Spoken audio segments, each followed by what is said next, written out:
Iron ore की business की तरफ बढ़ रही है। तो ये चीज़ आप समझिए, काफ़ी इंपॉर्टेंट मूवमेंट है कंपनी के लिहाज से, बिजनेस एक्सपेंशन के हिसाब से। अभी तक कोल पे थी, अब आगे जो है कंपनी आयरन ओर की तरफ बढ़ती हुई दिख रही है। अब सर वैसे किस तरीके से देख रहे हैं आप, क्योंकि आयरन ओर में अगर कंपनी अपने एक्सपेंशन कर रही है, अपने पाँव पसार रही है, तो वो किस हिसाब से कंपनी को आप फंडामेंटली कैसे प्रिडिक्ट करेंगे सर? देखिए, it is a very positive change. और है क्या ना कि already they are into mining business. They have enormous land bank, और ये इसलिए भी बेनिफिशियरी हो जाता है क्योंकि आप देखिए, हम कंटिन्यूसली एक बात कह रहे हैं दैट 2030 गवर्नमेंट का टारगेट है कि हम नेट एक्सपोर्टर बन जाएंगे मेटल्स के। और हुँ। उसमें अगर कोल इंडिया स्पेस में एंटर कर रहा है, इसके लिए एक गेम चेंजर स्टोरी बनती हुई दिखेगी। और पॉजिटिव चेंज है, और medium to long term stock अच्छा परफॉर्म आपको करता हुआ दिख सकता है। ठीक है सर। तो ये यहाँ पे जो है राय निकल कर आ रही है। एक दर्शक का सवाल मैं और लेना चाहूँगा यहाँ पर, क्योंकि बैक टू बैक यहाँ पे बहुत सारे सवाल आ रहे हैं। एक कह रहे हैं, एक सर मैं 4 दिन से एक सवाल पूछूँ, तेजस नेटवर्क के ऊपर तो हम लोगों ने चर्चा कर ली सर। तो फिर आप एक बार थोड़ा-सा रिवाइंड करके देखेंगे तो हम लोगों ने डिस्कशन कर लिया है। एक सवाल सर मैं टाटा टेक राज पटेल साहब का है। कह रहे हैं टाटा टेक पे बताइए सर, 15% के गेन्स पर हूँ। सर प्लीज़ सजेस्ट की सर की कॉल भी थी। सजेस्ट कीजिए क्या किया जाए? देखिए, टाटा टेक्नोलॉजीज कॉल थी, बहुत हाई लेवल से कॉल थी, बहुत बदनामी करा दी इसमें। और इतनी बदनामी करा दी कि टाटा टेक्नोलॉजीज में बात करना भी बंद कर दिया था। बट हुँ, अब फाइनली चलना चालू हुआ। और ये सब मैं बातें क्यों बोलता हूं मैं आपको, देखिए, हमेशा जब भी मेरे को मौका मिलता है ना ये बात बोलने का, मैं हमेशा वो बात बोलता हूँ कि please try and understand, if the business is good, if the pedigree is good, price point correct हो सकता है, बट इवेंचुअली स्टॉक ऊपर जाता है। और जो आप वो मोमेंटम चेस करते हैं ना कि इसने ब्रेकआउट दे दिया और यहाँ पे खरीद लिया और वो कर लिया, उसमें फंसने वाले काम ज्यादा हो जाते हैं। अब टाटा टेक्नोलॉजीज आप देखें जिस तरीके से ये मूवमेंट कर रहा है, I still am very bullish on this particular stock. 1024 रुपए का लेवल है, जो अब मैं बहुत अगर आप एक तिमाही का समय दे दें तो आपको देखने को मिल सकता है। उसके बाद एक चीज और मैं ऐड कर देता हूं कि जब ये अपने उनको आईपीओ हाईस को ब्रीच करेगा ना, 1124 रुपए के ऊपर जब सस्टेन करके मूवमेंट करना चालू करेगा, तब बहुत लोगों के रेडार में आएगा। आपने एक अच्छे प्राइस पॉइंट पे ले रखा है, समय दीजिए, आपको बहुत अच्छा रिटर्न देगा। ये जैसे ही 1124 के लेवल तोड़ेगा, फिर आप मान के चलिएगा कि आपको 1360 से 1480 तक के लेवल्स भी दिखाने का दमखम रखता है। ठीक है। तो सर की तरफ से यहाँ पे टाटा टेक्नोलॉजीज़ को लेकर राय निकल के आई है। कुछ हम लोगों ने रिसर्च भी करी है, उसके ऊपर भी चर्चा करेंगे कि जिनके नतीजे बहुत शानदार रहे, सेल्स बहुत शानदार रही, और पी जो है, हालाँकि सर कहते हैं P is not the single matrix to determine the things, but फिर भी हम लोगों ने कुछ रिसर्च निकाली, तो सर से हम लोग एडवाइस लेंगे कि इन स्टॉक्स में क्या करना चाहिए। तो उसके ऊपर भी चर्चा रहेगी यहाँ पे। मतलब बेसिकली मेरा क्लास टेस्ट होने वाला है। अरे नहीं, नहीं सर, आपका हम लोग क्लास टेस्ट क्यों लेंगे सर? हम लोग तो आपसे सीखते हैं बैठ के। आप जो-जो गाइड करते हैं हमारे दर्शकों। जी। अभी हम लोग बस चर्चा करेंगे इसके ऊपर, लेकिन उससे पहले कुछ दर्शकों के सवाल ले लेते हैं। यहाँ पे ई2ई के ऊपर सर मैं जानना चाह रहा हूँ यहाँ पे। वो अभी मैं सुबह इसी पे बात ही कर रहा था आपसे, क्योंकि पूरा मामला जो निकल के आया है सर, वो पहले तो चाइना की वूशी कंपनी थी सर, उसके ऊपर हम लोगों ने देखा था फार्मा जो कंपनी थी वूशी, अमेरिका की तरफ से वहाँ पे इम्पोर्ट पे बैन लग गया था। तो हमारे जो सीडीएमओ और जो जेनेरिक कंपनी थी, तो वो इनडायरेक्टली फ़ायदा होता हुआ दिखा था। हालाँकि ये लॉन्ग स्टोरी कहानी है।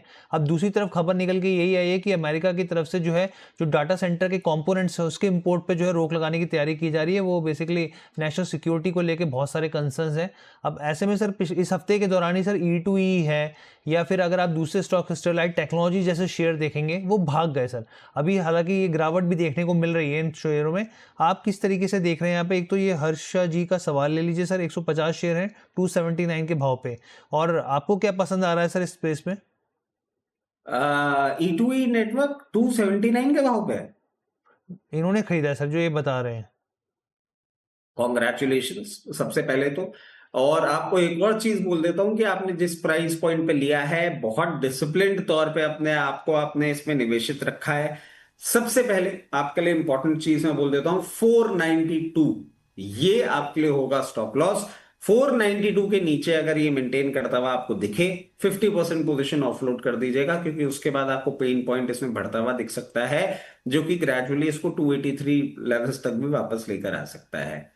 अब बात आती है ये न्यूज देखिए, अब इसमें क्या होता है ना, there are many complex stories attach to it. अभी तक ये बातें आ रही हैं कि चाइना की तरफ से ये बैन लग सकता है। ट्रम्प साहब बिंग ट्रम्प साहब, अभी उन्होंने रिसेंट टाइम्स में ये भी बात कही थी कि अगर आप प्रिक्योरमेंट किसी ऐसी कंट्री से कर रहे हैं, जैसे इफ आई एम करेक्ट वो कोई था ना, चाइल्ड लेबर का भी इन्होंने कुछ लेकर आए थे हाँ सर। कि आप किसी ऐसी कंट्री से कर रहे हैं जो चाइल्ड लेबर कर रही है, तो फिर आपके ऊपर भी वो सारी ड्यूटी लग जाएगी। तो बहुत कॉम्प्लेक्सिटीज हैं ये अनाउंसमेंट्स पे। सुबह भी मैं यही बात बोल रहा था, अभी भी यही बात बोलूंगा, थोड़ा सा ना रिएक्शन आने दें, चीजें होने दें, don't just jump the gun.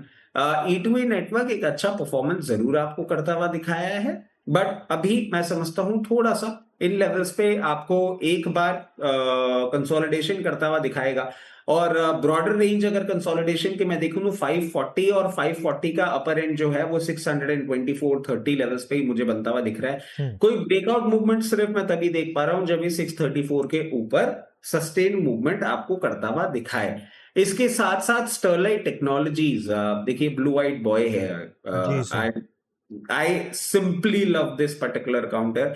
और इसके पीछे इनका ऑप्टिकल फाइबर केबल बिजनेस जो है, और ओवरसीज भी जिस तरीके से एक्सपैंड कर रहे हैं, बट इतना भी बड़ा ब्लू व्हाइट बॉय नहीं है कि मैं आपको यहां पे खरीदने के लिए बोलूंगा। मैं कहूंगा किसी भी मार्केट करेक्शन में आपको 510-20 लेवल्स पे दिखे तो फिर करिएगा। अगर नहीं है आपके पास तो अब मत खरीदिए। बहुत मैसिव रनअप है इस पर्टिकुलर कंपनी में, 400% year to date return register कर लिया है। तो अभी फ्रेश एंट्री नहीं, जिनके पास है वो बने रहें। और जो हमारा फ्रेश एंट्री का पॉइंट बन के आ रहा है 520 रुपए का, आप 498 स्टॉप लॉस के साथ अपनी पोजीशन बना के रख सकते हैं। जिस तरीके से मोमेंटम दिखा रहा है और सारे डेवलपमेंट हो रहे हैं, नेक्स्ट स्टॉप विल बी 720। ठीक है सर, तो सर की तरफ से यहाँ पे प्रतिक्रिया निकल के आ गई। अब हम लोग कुछ डाटा रखते हैं स्क्रीन के ऊपर और सर से यहाँ पे राय लेते हैं। यहाँ पे मिड कैप के ऊपर थोड़ी सी जो है ये जानकारी है रखी है। अब देखिए सेल्स ग्रोथ इन ऐसे स्टॉक्स की जो रही है वो 25% रही है। Q1 के रिजल्ट्स हैं, Y on Y basically comparison होता हुआ दिखा है। प्रॉफिट आफ्टर टैक्स की ग्रोथ देखेंगे तो 25% से प्लस रही है यहाँ पर भी। अब आप देखिए इनका पी भी रखा है यहाँ पे। ये 20 से नीचे के पी वाले स्टॉक्स हैं सारे यहाँ पर। जी शिपिंग की बात करेंगे, सेल्स में आप देखिए 67% का जंप है। प्रॉफिट आफ्टर टैक्स में देखिए 150% का जंप है। हुडको पे आप आइए, 10 से नीचे का पी है इसका। सेल्स में 27% का जंप साल दर साल के हिसाब से। प्रॉफिट आफ्टर टैक्स में 35% का जंप है। IIFL फाइनेंस की बात कर लीजिए, करीब 12 के आसपास पी दिख रहा है आपको। और आप देखिए प्रॉफिट आफ्टर टैक्स में क्या मैसिव जंप दिखा है, 200% के आसपास का। TVS होल्डिंग है, हालांकि थोड़ा महंगा स्टॉक है यहाँ पर, लेकिन 15x के आसपास का यहाँ पे पी। और आप देखिए रेडिंगटन की बात कर लीजिए, MV फोटो वोल्टेक की बात कर लीजिए यहाँ पर, तो मतलब प्रॉफिट आफ्टर टैक्स 100% तक बढ़ता हुआ दिखा है। सर ये मिड कैप प्लेयर्स हैं यहाँ पर, और रिजल्ट्स के हिसाब से देखें तो बेहतर प्रदर्शन इन्होंने दिखाया है।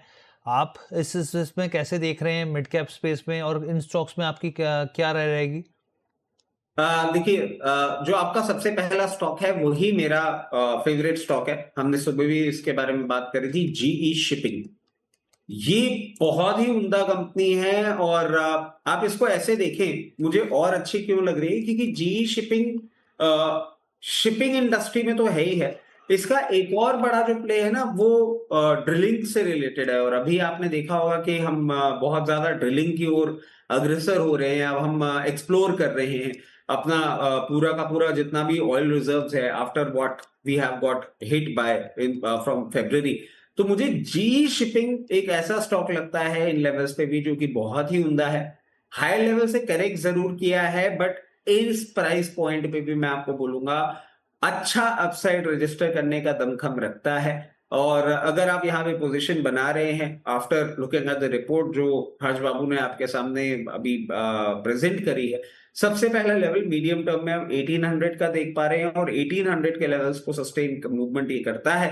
और अगर एक साल का टाइमलाइन लेके चलता है तो आप ये मान के चलिए कि आपको 2400 रुपए तक के लेवल्स भी दिखाने का दमखम रखता है। It is another multi bagger in making. अच्छा, मल्टी बैगर बनने का दम जो है जी शिपिंग जो है वो रखता है। सर की यहाँ पर राय निकल के ये